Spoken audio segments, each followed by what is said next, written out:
Good evening and welcome to episode 22 of the Vegan Hour. And let me just apologise for the delay in getting tonight's Vegan Hour up and running. Let's just blame technology. It sometimes doesn't work the best for us.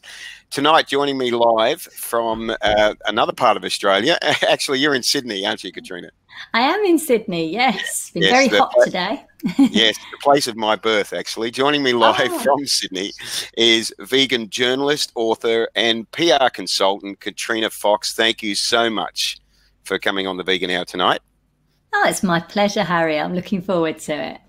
So I just want to get a few formalities out of the road. First off, people watching might notice that we have the... let me just put your name up there if I can. Show name. Whoops. There you go. I think I've got it right, and I've mucked that one around as well. Let's get you back there. Okay. So people will notice I've got a little banner scrolling across the bottom there that I just want to make a mention to what's happening with all the fires, especially in New South Wales and Queensland. Right at the moment in Australia, an unprecedented event, a emergency situation in at least 2 states that has affected countless living beings, animals, people, property damage, environmental damage, a lot of suffering, a lot of loss. And I just want to acknowledge that it is a very hard time, obviously, right at the moment, and we are still in the middle of it.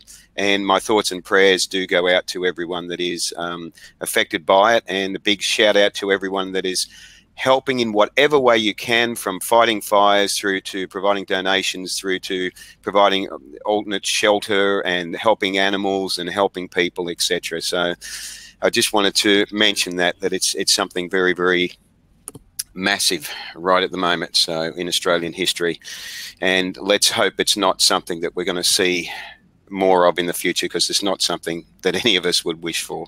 So I want to also mention that the Vegan Hour is sponsored by Vegan Frothers, who do cruelty-free clothing, and if you're purchasing from them, 100% of the profits actually support animal charities, animal sanctuaries. So now is a good time to get some vegan clothing and to support animal sanctuaries that are really going to be needing it at the moment. And also my other wonderful sponsor is Indian Natural Food Products, who are available all around Australia in supermarkets and independent places that like IGA, etc. And all their products, all natural, gluten-free, GMO-free, soy-free, vegan products, burgers and sausages and dips and so forth. So make sure you support them as well. A fully vegan Australian company that's been going for 19 years. And finally, before we get tonight started, just a couple of quick things happening. Tomorrow night on the Gold Coast in Burleigh Heads, BKA Vegan Restaurant has their Wednesday night bowling night, where you get vegan food for only $12 per bowl, and it is the best food around. So check that out and make sure you book, because it can get quite busy. And finally, coming up in December, it's only starting in a few weeks away on the 1st of December, Vegan Frothers are having their Tour de Froth, which is a life-changing bike tour from the Gold Coast to Adelaide. It's raising awareness for alternative and ethical choices for a better world. You can join them or you can sponsor them, and it's a 1-month bicycle ride, which is a lot more than I've ever done, from the Gold Coast to Adelaide. So I think I'd end up with a sore bum after that. But anyway, right. So if you missed I would too. Yes, I think anyone would. But you can join them, but you don't have to ride the whole distance. You can join them for just a leg of the or a few legs of the ride.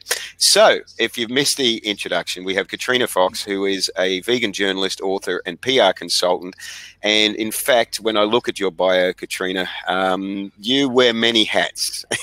and I think I'm very, very excited to hear from you about your experiences and your vegan journey, and also how you're helping and have helped vegan businesses through media and through direct involvement and so forth.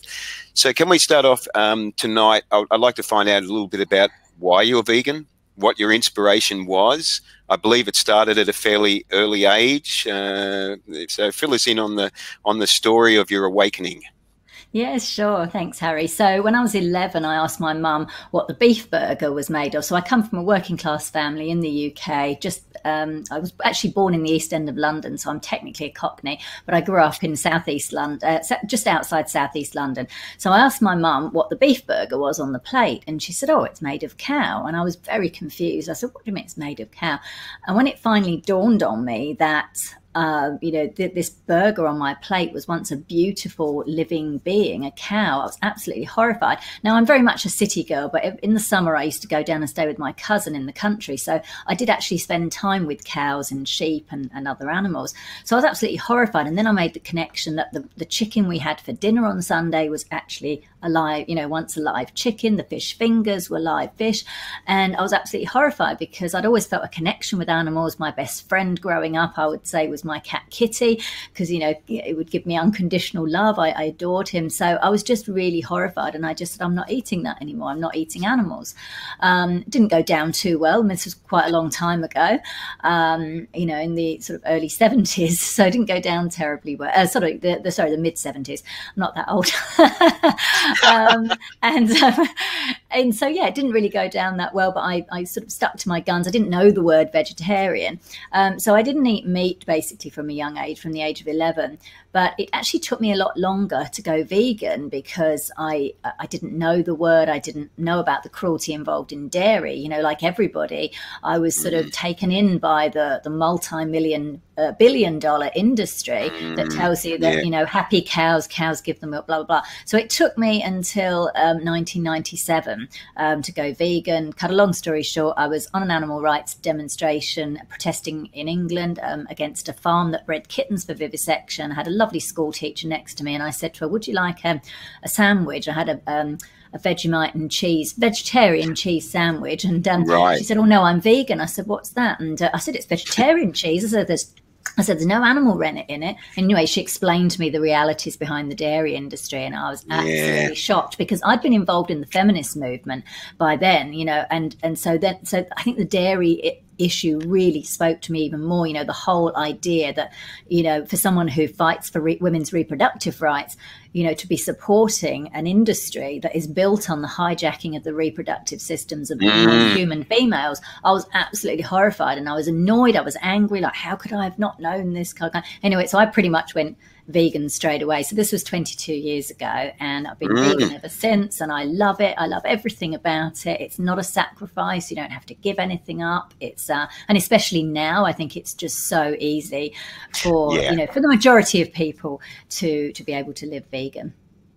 It is, isn't it? I mean, long-term vegans like ourselves, we have seen such amazing change and awareness and availability and acceptance. It does every year become more and more encouraging that we are getting closer to the goal of equal rights for all living beings, essentially. It's just amazing. I always make a little joke that I never thought I would be cool or trendy in my lifetime. I still love disco music. But, I've been very excited. And it's like I recently helped a journalist from The Age on a story. I'd helped him previously, and he called me up at the weekend. He said, "I'm working on a story about key trends in veganism in Australia, particularly around food. What are they?" So, we brainstormed a few ideas, and I talked about vegan cheese and how that's come such a long way. Because I remember taste testing, vegan cheese is 22 years ago, and you've been vegan even longer, Harry. They tasted like rubber. They were hideous. But now, we've got vegan brie, vegan camembert, vegan like everything. Like, it's just mind blowing what's happening in the food side of things, the food tech side of things. I think it's really exciting, and I think it's really game changing. And certainly that's been my experience of just, hearing from people. And recently I was sat next to someone at an event who told me they were a big meat lover. And when I said, well, if you could eat a product that looked, tasted, smelled, sizzled, cooked, felt like it literally imitated meat in every other way, would you eat it? She said, yeah, absolutely. So I think these next generation, these next level burgers, sausages, basically plant-based meats that are so similar, like, literally can't tell them apart. I think these are real game changers, because as much as we, and I'm from an activist background, but I think as much as we do our animal rights campaigning, and we need to, and I think all different forms of activism are needed, but you've got to make it as easy as possible for people to go vegan, because not everyone is like us that will, you know, go without rather than eat something with an animal product in. We're not the norm yet, and so we do have to make it as easy as possible for people to. So it's a no-brainer for people to pick the vegan product. We need to make them more accessible, both physically and financially. I think that's another big issue. But it's exciting. It's absolutely so exciting. 22 years on, it's like, wow. And we're just at the start. I definitely, what you say, you know, it has to be as easy as possible for people to just make the change, as, you know, just shift. So, and I mean, it has become so easy, hasn't it? If you walk into a supermarket, I just saw the other day, I mean, I was excited when Fry's brought out their vegan pizzas earlier this year in major supermarkets, and you know, I was amazed at how tasty these vegan pizzas are and how affordable they are. $9 for a vegan pizza. It's like, that's impressive for frozen vegan pizza, you know.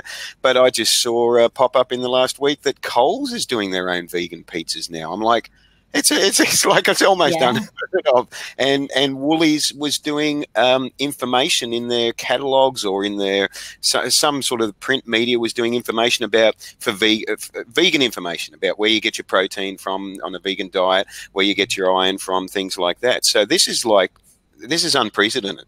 It really is. Like, I gave a talk recently at World Vegan Day, and my talk was around, you know, the pros and cons of these multinational corporations kind of coming on board with veganism or the plant-based trend, and particularly bringing out their own products. And that's what I said. We are living in unprecedented times, because years ago, these large companies, corporations, they weren't even remotely interested in anything to do with veganism. Like, we just weren't on their radar.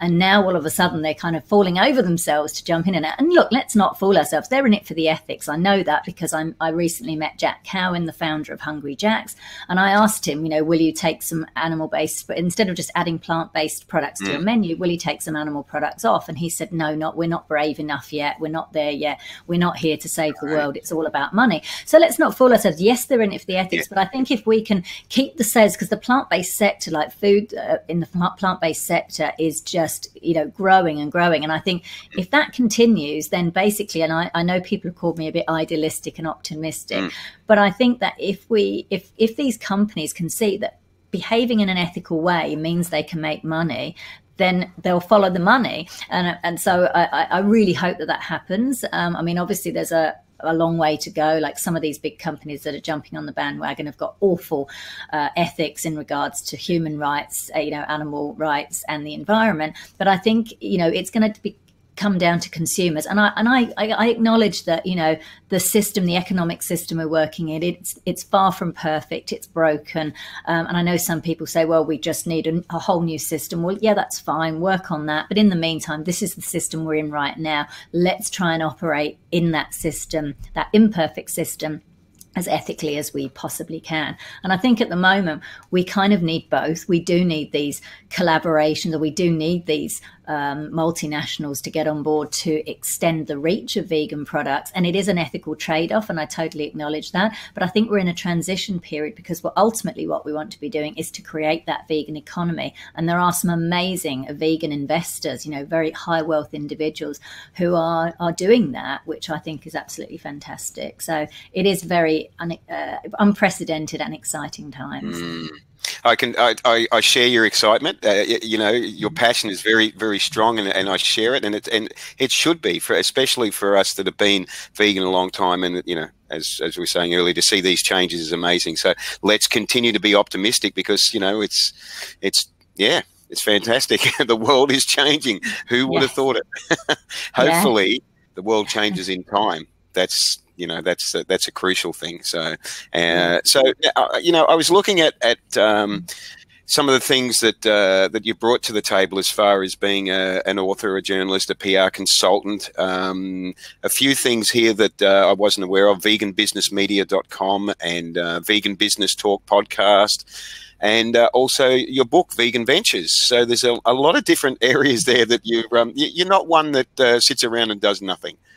No, not really. I know my partner Tracie, my wife Tracie, says that sometimes. She's like, you need to rest sometimes, because sometimes I am a bit of an all or nothing personality. But I think, when it's your passion, when you love it. I come from very much from a social justice perspective. So I've been involved in feminism, queer rights movements, animal advocacy. So my background has been journalism. I've written for niche and specialist publications, as well as mainstream media like Sydney Morning Herald, ABC, etc. So it's been the past 4 years I got quite interested in entrepreneurship and this whole concept, particularly around vegan business, and I could kind of see it starting to take off. And so I just wanted to provide a platform and tools and resources for existing and also aspiring vegan business owners, where they can just, be able to find out, get some tools and resources. And I love interviewing people. That's obviously from my background as a journalist. So I wrote the book because there was nothing else out there. And I think there's a famous quote, I can't remember who it's by, that if the book is not written, you have to write it yourself. So I did it. And, I used my journalism skills. I interviewed over 60 vegan entrepreneurs for the book. And then when the book came out, I thought, I miss interviewing these entrepreneurs. It's so interesting. So that's why I started the podcast. So, and I love doing that. And I'm very lucky that, vegan business owners from across the globe are willing to join me, and they share their challenges. They share their success strategies because they want to help other vegan entrepreneurs, even if they're in the same, industry or area, that they don't really see it as competition, because we're all on that same mission, when it comes to ethical vegan business owners. So, I'm really happy to do that. I have blog posts out on the veganbusinessmedia.com website. And then I also work with people one-on-one, and I teach vegan entrepreneurs how to do their own PR and get themselves into the media, because that's really important. The media have been reporting more and more on veganism, and sometimes, it's not so, positive. They like controversy and conflict. But at the same time, certainly again in my lifetime, I haven't seen as much positive media coverage as I have, in the past few years. And so I'm always really excited when they, when they're covering that kind of thing. And I get pitched a lot, and I'm sure you do as well for your show, Harry. And sometimes, the pitches are awful, and it makes my heart sink when it's vegan entrepreneurs. So I just like to teach people how to pitch the media in the right way to maximize their chances of getting featured and essentially getting free publicity for their vegan. See, that's an area that very much interests me, and I want to delve deeper into that. One of the things you mentioned there was that the mainstream media and how there's a lot more just use of the word vegan, whether it's in a positive or a negative light. It's out there every day. We're always trolling the news feeds to see what's coming up. I'm sure you're doing the same thing as I am. Got the Google alerts. The word vegan. Right. And what are your thoughts on the negative press? Is it still like ultimately it's still getting the word out there so that people are more used to it? What are your thoughts on that? Look, I think it's unavoidable in that, there's so many different media outlets, and ultimately a lot of them are into clickbait. What's going to get clicked on the most, what's going to get shared the most. And unfortunately, the kind of sensationalist stuff, particularly pitting people against one another. So pitting the farmers against, the angry animal activists. And often animal activists are assumed to all be vegan. And so sometimes, vegan and animal activists can get interchanged. And for me, they are kind of, like for an ethical vegan, you kind of are an animal activist anyway. So the media does love controversy. So, I don't think that's going to go away. But I think what we're seeing is more of a counterbalance. So certainly in the past, it's mainly been negative stuff. Even anything to do with vegan food has been, it's boring, it's bland.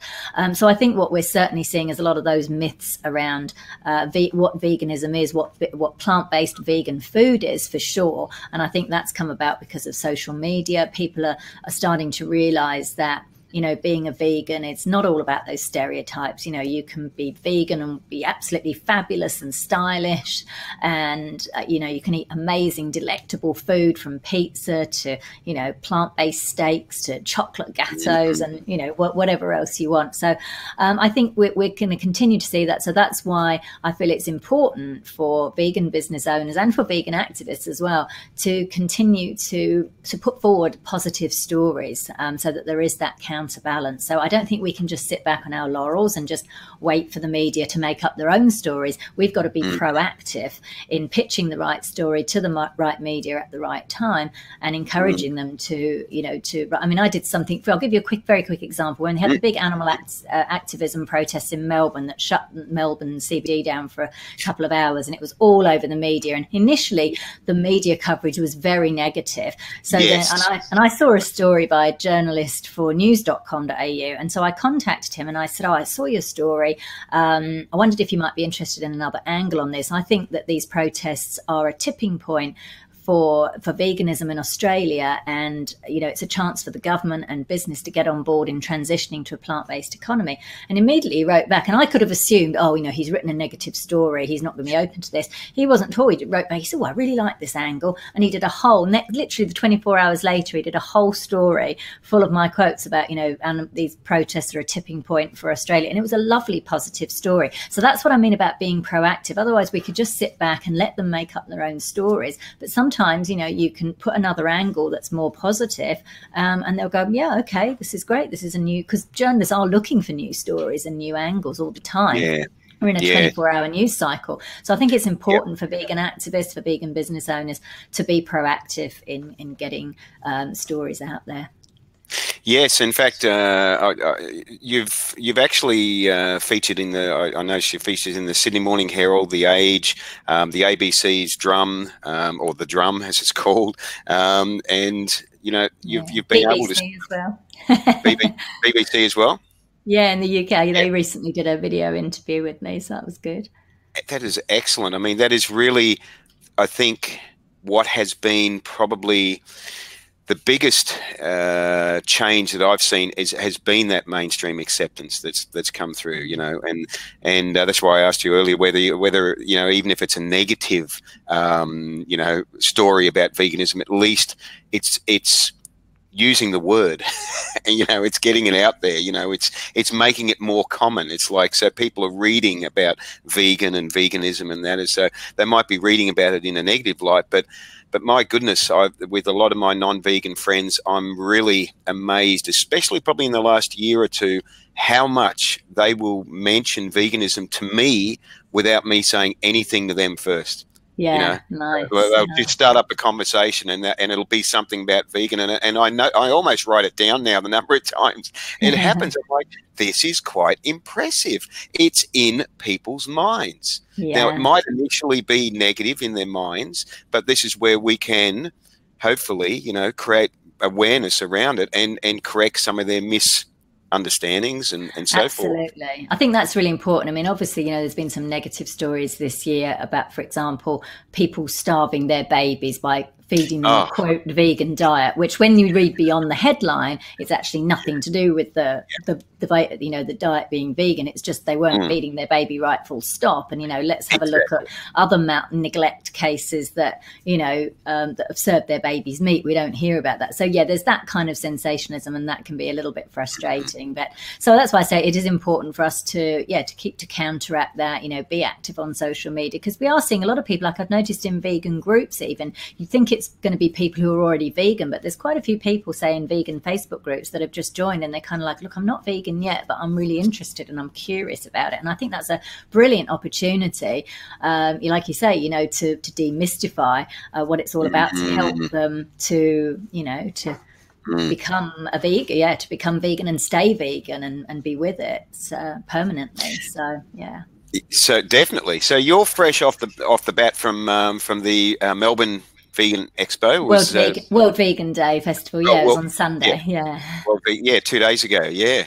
So share with us a bit more of your experiences there. You spoke there, as you were saying earlier, and yeah, it was great. I mean, World Vegan Day in Melbourne always gets really good high foot traffic. It's very well organised, very professional, whole range of talks on all aspects of veganism, lots of different things to do, lots of stalls. I spoke. My talk was called Will Vegan Capitalism Save the World? And it was looking at the pros and cons that I touched on earlier of the multinationals coming on board, either buying vegan businesses, investing in them, or bringing out vegan products of their own. I also hosted a vegan business owners panel, and we had some good discussion there. And then I was on a stall that I was sharing with my friend Claire Mann, who's a vegan psychologist. So I did a nice meet and greet, sold some books, and just ate lots of food, ate lots of vegan food. You always eat lots of vegan food at these festivals. It's a good problem to have. Yeah, it was a lovely day. It was nice to see there was some new food stalls there which I hadn't seen before, so I got to try out some new things. So yeah, it was a fantastic day. I love those kind of events. I love speaking at those kind of events and emceeing and hosting. I'm kind of in my element there. I get excited. So yeah, it was a really good day. Yes, and so you should get excited. I mean, it's fantastic to get, you know, such wonderful people together like that. And also, you mentioned Claire Mann, who's actually going to be on the Vegan Hour in 2 weeks' time. So lovely. Yeah, she's really nice. She and I are very good friends. I mean, she'll be staying a couple of nights. She stays whenever she's in town, because she lives in the Blue Mountains now. So whenever she's in town, she usually stays over with us, and sometimes her partner Brendan and their dogs stay, and it's lovely. So yeah, we're very good friends. That's fantastic. So with the World Vegan Day, you know, talking to the people that were coming, the people that were just the general public that was coming along, was there a large percentage of non-vegans that were curious, or what were you able to sort of ascertain? It's difficult to say. I mean, because I'm kind of in a niche within a niche, because not everyone wants to start a vegan business. So the people that were coming up and talking to me, it was quite interesting, because one woman she bought a copy of my book, so she was interested in starting a vegan business, but then it slipped out. You know, she said, "Oh, I'm a pescatarian," and I thought, "Oh, that's interesting." I thought, "Well, great, she's gone away with a copy of, you know, how to start a vegan business." So and I think that's nice, because I think these festivals, I mean, I know certainly in the UK with VegFest UK in London, which I love, I've spoken there a couple of times, and I love the way that's run. Like, that's, you know, on a massive scale as well at Olympia, and I know that a lot of people that go through there are and they actually do surveys as well, are not yet vegan. And I know with the surveys that they've done, obviously it's, you know, it depends on the amount of people that actually fill in the survey. But what they found is a very large portion of those people who are not yet vegan, who have gone along because they're curious, said that after attending the event, they plan to go vegan and, you know, stay vegan. So I think that's really interesting. I think to make those events as warm and welcoming as possible, to have a variety of talks and a variety of, you know, food demos, you know, all of it, so that they can just experience it and go, oh, wow, this is really interesting. So I think both of them, I think that's the same World Vegan Day. I think they attract quite a lot of people who are just, oh, what is this vegan thing about? And they come along and I think they're blown away, you know, by all the, you know, the different aspects of it, you know, the food, the clothing, the skincare, the products, but then also, you know, the health side of it, the environmental side of it, you know, and it's just, and the fun side of it, like there's usually entertainment at these events. Like, I mean, it's such a lovely day out, and I really take my hat off to the organisers of those. I mean, I organise small events like, you know, for vegan entrepreneurs, nothing on the scale of these, and I really take my hat off to the organisers of these big events, because I think they have a massive impact, and it takes such a lot of work to pull it off and put it all together. But I think they really are important for changing people's hearts and minds. Yeah. Definitely a big shout out to anyone that's doing that, because I wouldn't want to be trying to do it. There'd be too much involved. But that is fantastic. But my thought was there, as you were describing, you know, just normalizing veganism for people that are coming along to these events, you know, so that they can see that anything that they're doing now, there's a vegan alternative. And it's very acceptable. It's very you know, easy. I think, and the other thing I got out of what you said then too is that it's non-judgmental. It's just accepting the person where they're at and saying, look, this is the alternatives.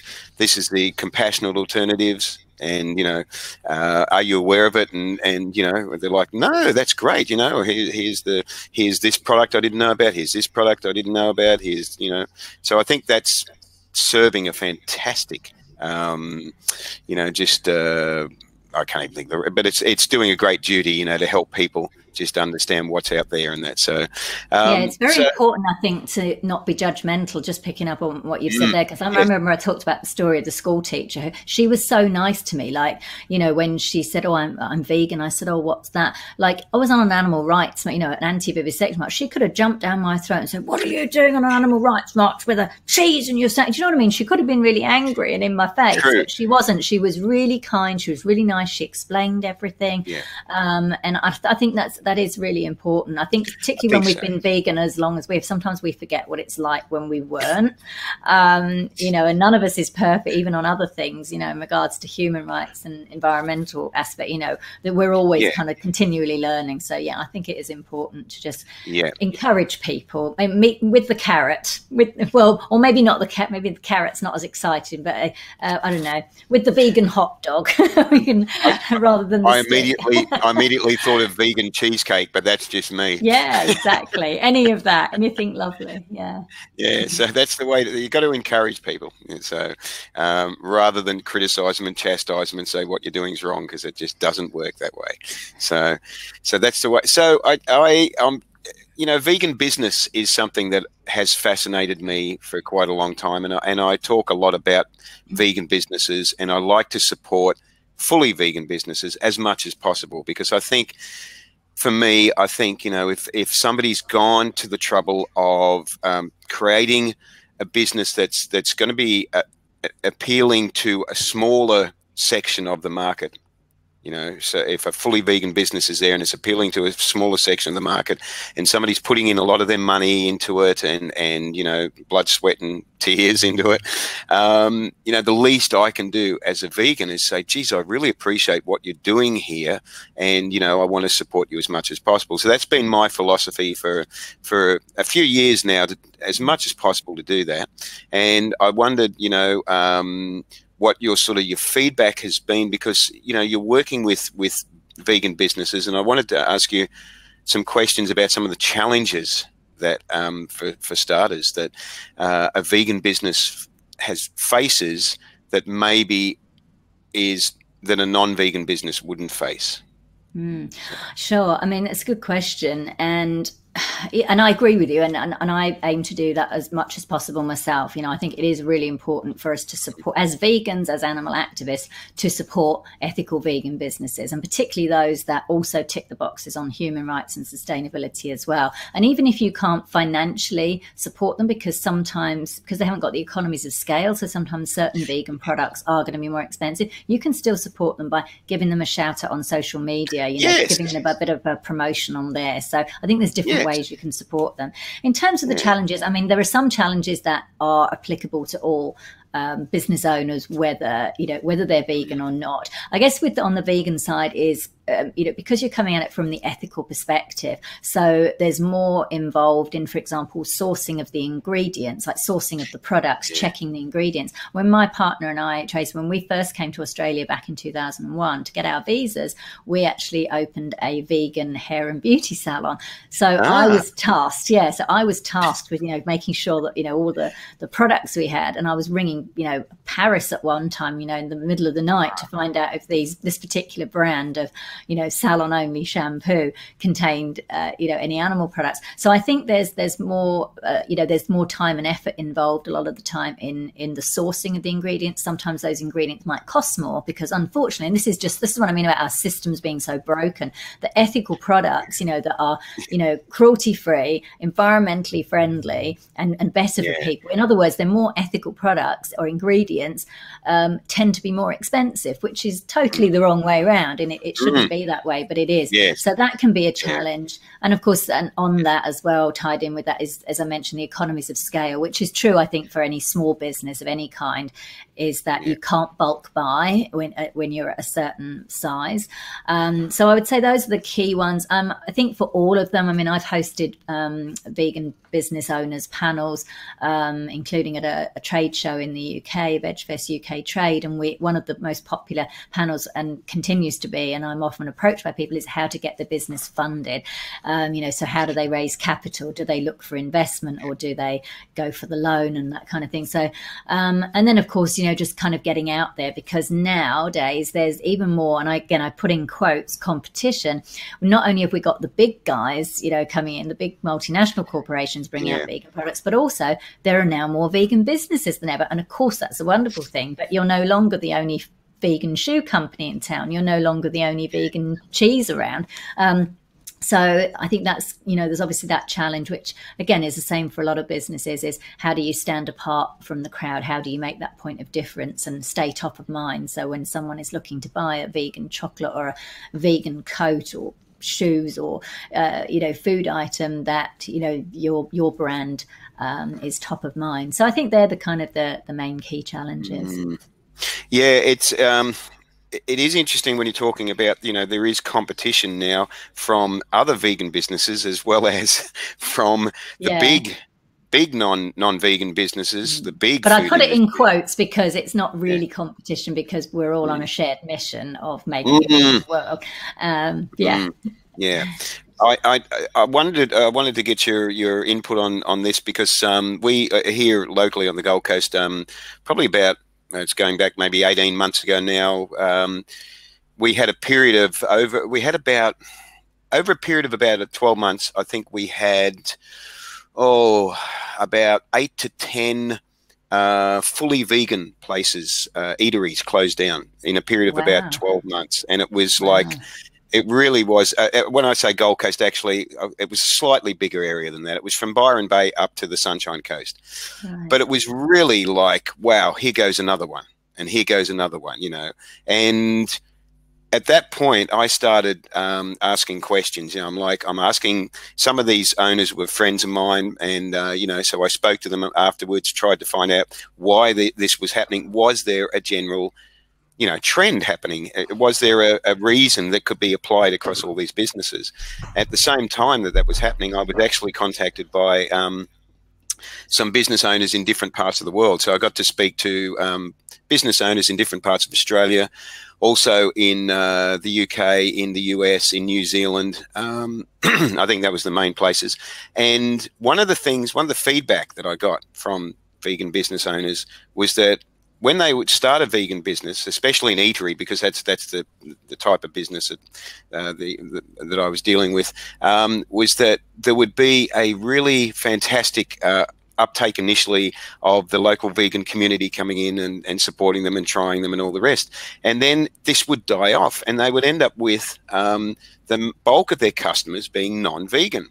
And this was like, I found this surprising, and the feedback I got more than once was basically that the vegan community was going elsewhere. And I thought, okay, there can't be, your business has been going for years, and you're being supported primarily by non-vegans.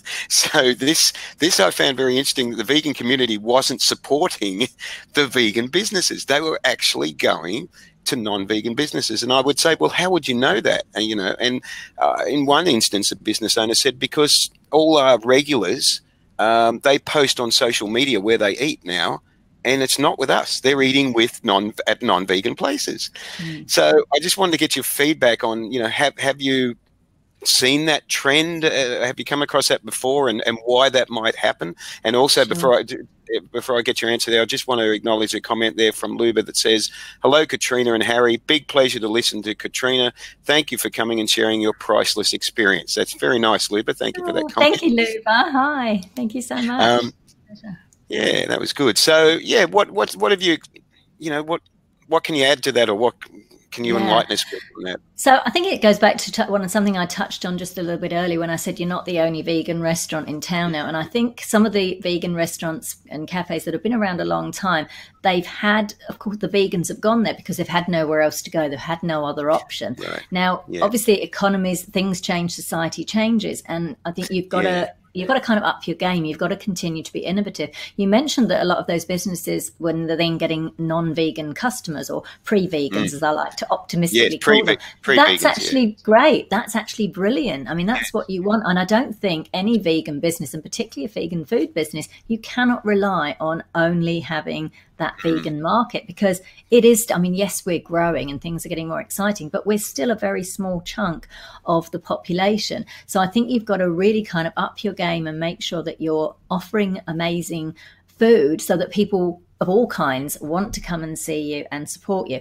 I should also put out, though, the fact, certainly a lot of the vegan entrepreneurs that I've spoken to that have run these kind of businesses say they are doing it tough, whether they're vegan or not. This is everywhere, like retail, for example, and that includes, eateries, are really having a tough time at the moment. Even the big guys are suffering, their profits are down. So I think we have to kind of look at it in that bigger context. So rather than saying, oh, it's because the vegans are eating elsewhere, well, that's great, but it's your job to entice them back. So if you have haven't changed your menu in 5 years, well, you better get changing it, you know, you know, but also you do want to be attracting the pre-vegans, getting some local press. You know, I mean, I know there was one business, I can't remember their name off the top of my head, but I think they were in Melbourne, and they made these weird coloured looking things like blue matcha or something, like these weird blue drinks that people hadn't seen before. Of course, the media got really interested and excited. Yes. So, of course, people kind of go, oh, it's a new thing. People love new and innovation, and vegans are no different.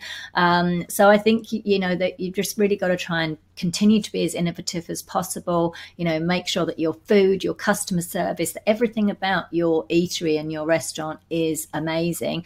And don't only try to appeal to the vegan community, because like we say, you know, if they've now got more choice, whether it's other vegan restaurants or mainstream, you know, they're going out with their friends and family to mainstream restaurants and they can now eat off the menu, you know, you've just got to kind of make yourself a destination place that everybody is going to be wowed by.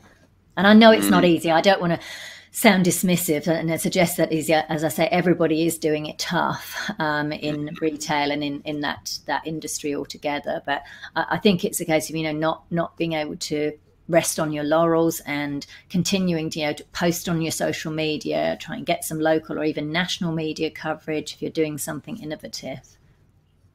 Yeah, well, I think that's beautiful. It's a great understanding of it and great advice there as well. So I wanted to ask you, in your vegan book, you say that vegan business is a form of animal activism, which actually I strongly believe in as well. I think that's an awesome way of looking at it, and I just wanted you to expand on that. And I also wanted to say hello to Brooke, who's watching. Thanks for watching, Brooke. She just said hello.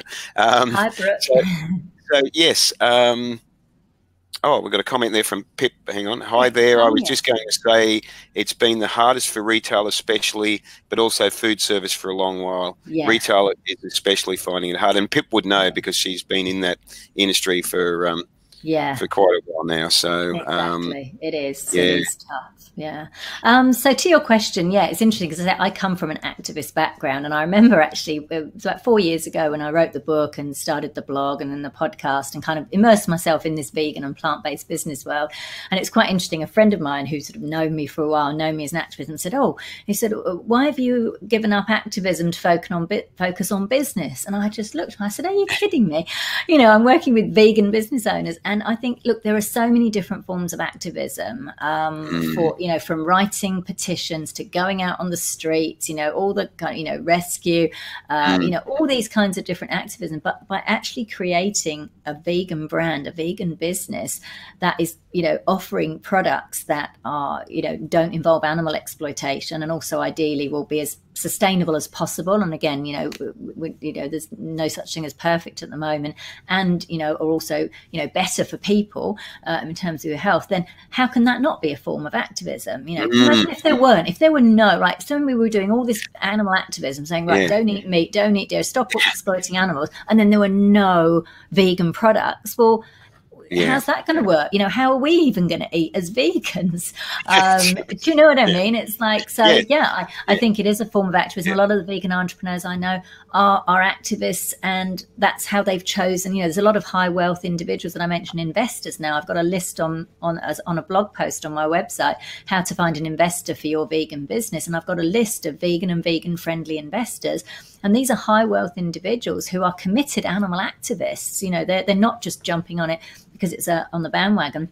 And they've got really robust careers in finance and investment. And they're also, you know, really passionate animal activists, and they're using their skills and their money to really kind of change the world. So I absolutely believe that, you know, running and operating an ethical vegan business is definitely a form of activism. Don't let anyone else tell you otherwise.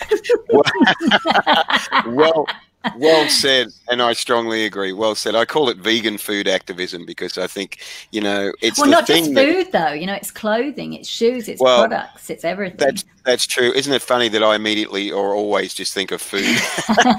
Well, it is a main thing. I mean, obviously, we have to eat. Well, we have to clothe ourselves, but, eating is food, of course, it is a big part. But when you realize, I know when I first went vegan, I was shocked. I bought my little animal-free shopper from the Vegan Society in the UK. And back then, this was before online. It was a little booklet. And I remember being horrified at how much animals are exploited, like, with matches, and all these things. I was like, oh, my God, there's animal products in. So, I think it definitely is a form of activism, running a vegan business, for sure. And it's definitely a wake-up call when we realise that, the way I put it is that if humans can find a way to put an animal product into something, they will. It's really a wake-up call when you realise how common that has been. Just that it's not even thought of. It's like, no, we just put this, whatever this animal component product is in our, in something we're creating. It's like, wow, I know. It's just a reflection of where society has been for quite a long time. But of course, as we've said, that is changing, and it's changing. It is. And there's a company actually in the US called Geltor, which is creating animal-free gelatin. So that's what I mean. I think the developments in food tech and also in fashion, in some of the fibers as well, are just like amazing. I mean, it's just going off in those sectors, and I think it's wonderful. And in the beauty industry, you're getting celebrities who are not necessarily vegan yet themselves, but they're bringing out, say, a beauty range, and they're by default they're making it vegan because they know that's what people want. And I think that's fantastic. So it's a good sign of the times, and there are some amazing fashion, like shoes made out of pineapple leather. That sort of thing. It's like, wow. I keep seeing new things. What was that one? Cactus, I think, was another one, a form of cactus. Like, there's all kinds of, amazing stuff. And they're sustainable. And the nice thing about the pineapple leather, for example, is that it's using a part of the pineapple that will otherwise be wasted, and it's providing extra income for those farmers in places like the Philippines. It's a win-win, win-win-win. People, planet, animals. It's win-win-win. That is awesome. I love it when people come up with ideas like that. Yeah, that's fantastic. Now, we were talking about activism. Is there for you personally a form of activism that you have discovered is the most effective? I mean, would it be fair to say it is business, or would you think there are other forms of street activism or online activism? Is there something? I wouldn't pick one. I don't think any of us can pick one, because it takes everything. We don't know what's going to tip someone over the edge. Like, they might have already seen various things, and then they perhaps hear a talk, and then they go, I finally get it now. There might be several touch points that they've had, and then, something, but it's not that final thing that they've heard or seen that's tipped them over. It's been a gradual exposure. So, I mean, for example, a friend of mine who's a very high profile investor, he told me that when he was a teenager, he was sitting on a train and someone handed him an anti-vivisection leaflet, and that just kind of switched him. And he's just like, the way he's running it, the whole of his businesses have all been on a vegan principles. So I think all of them are important, from the creative activism to the more kind of direct action. I mean, I've been involved in a whole range. I've sat down in streets, been chased by riot police in the UK, 20 odd years ago.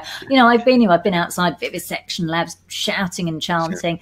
I think that we don't know what is the most effective, because I think it could be different for everyone. So I try not to criticize any different types of actors. There's some that I might think right now, I think that might not be, doesn't seem to me right now to necessarily be the right thing, but you just don't know. So I would just encourage people to be creative. I think we do have to continue to be creative in our activism, and I think being online, that certainly offers us some opportunities, but also taking it offline as well. So I think there are all different types of activism. Business is one of them. It's a big one, but I wouldn't put any one particular form of activism above any others.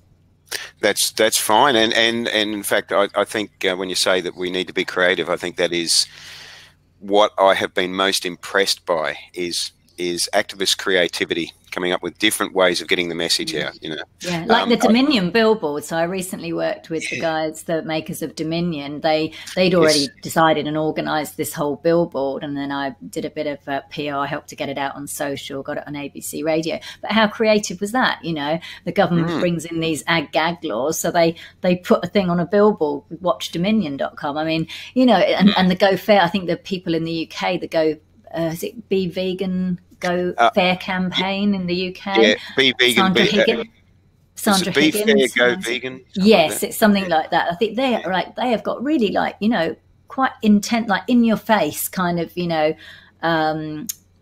promotion, like adverts on these big billboards, and I think that's fantastic, you know. So I think we've got to keep up that creativity to, you know, help spark people's views and thoughts, and in seeing animals, particularly farmed animals, in a different way.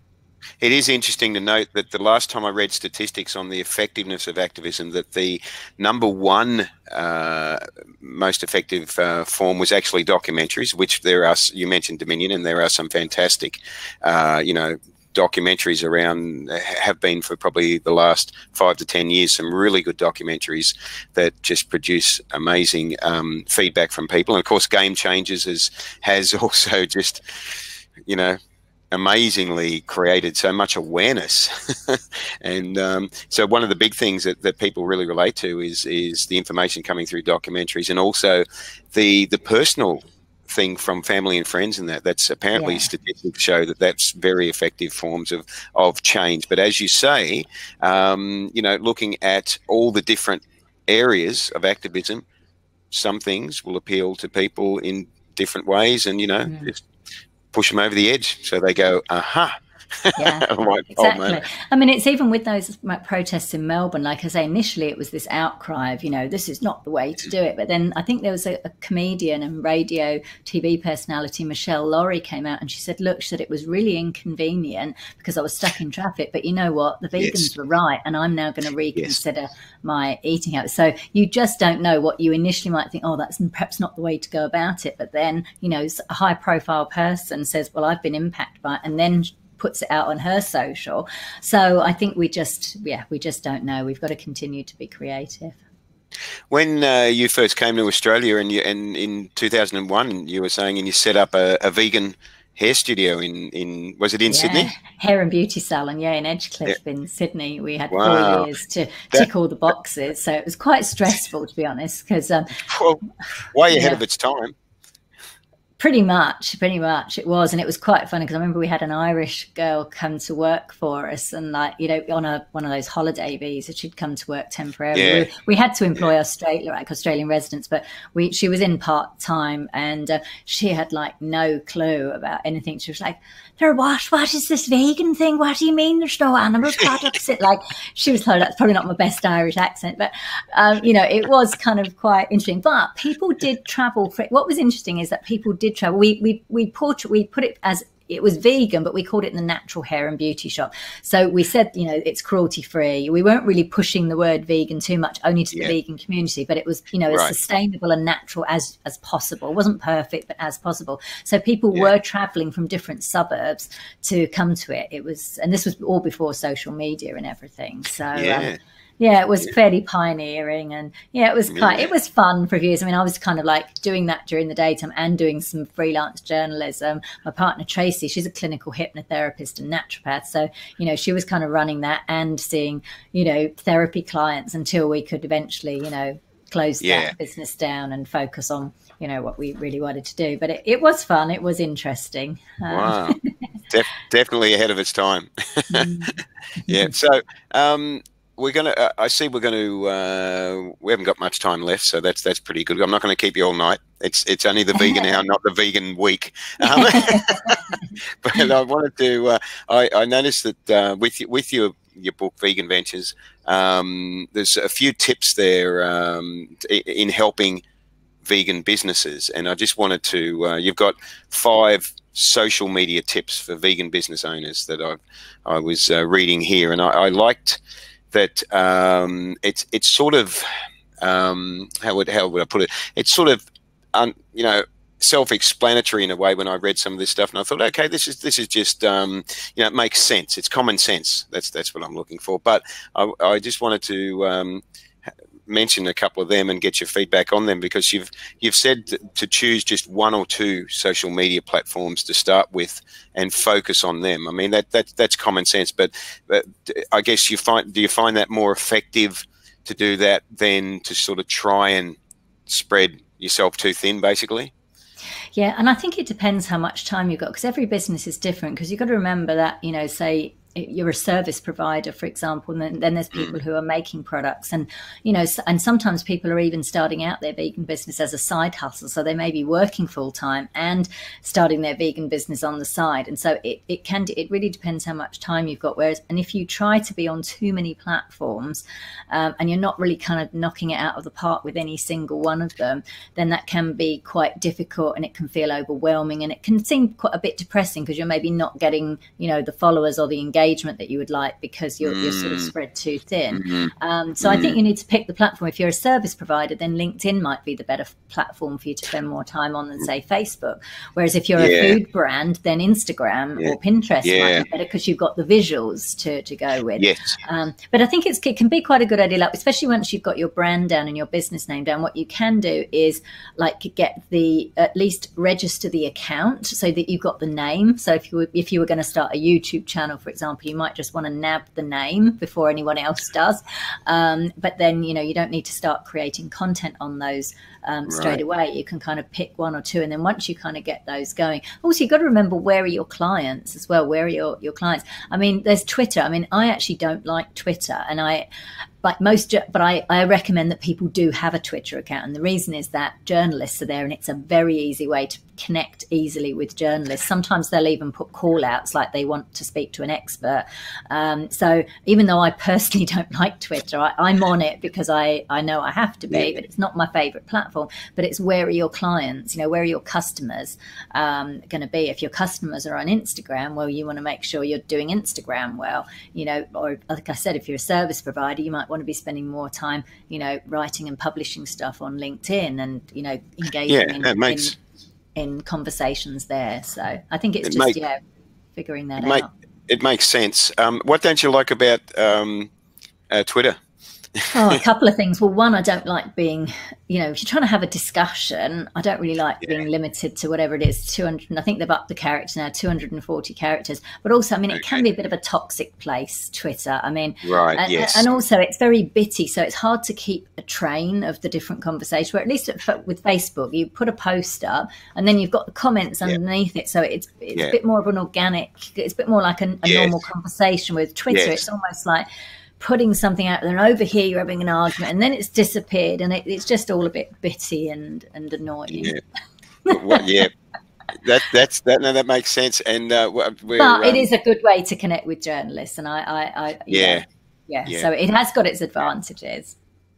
So and that definitely fits into finding the social media that works best with what your intentions are and what your business is, and that, which is what you were saying. So, and I also liked, I'm going to start winding up shortly, but I also liked that you mentioned to engage with your audience, don't just broadcast. And it's one of the reasons why I personally love live stream, because you can do that. You can have an audience interacting and asking questions and sharing and so forth, rather than just doing a video presentation.